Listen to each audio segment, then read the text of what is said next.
Dopo i casi di violenza commessi da detenuti nei confronti di agenti di polizia penitenziaria, l'onorevole del Partito Democratico, il padovano Alessandro Zan, è entrato nel carcere Due Palazzi per capire com'è la situazione. Abbiamo ascoltato, diciamo, le esigenze, le criticità espresse dal direttore, dai sindacati di polizia, dagli agenti di polizia penitenziaria che hanno appunto chiesto con urgenza un aumento dell'organico, perché siamo sotto organico in questo carcere, e soprattutto che non ci sia l'inserimento di detenuti con pene brevi o detenuti psichiatrici che devono essere trattati con un trattamento a parte. Nel carcere di Padova, al momento, ci sono circa 650 detenuti a fronte di una capienza di 400.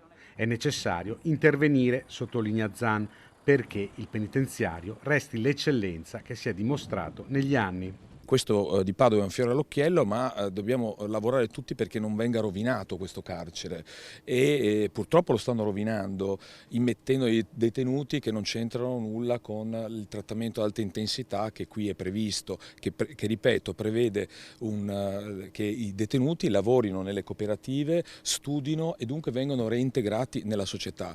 Chi ha pene brevi non ha interesse ad essere formato per continuare il lavoro ad esempio delle cooperative, che hanno bisogno invece di detenuti che lavorino stabilmente in questo carcere. Allora chi ha pene brevi o detenuti psichiatrici devono avere un trattamento specifico.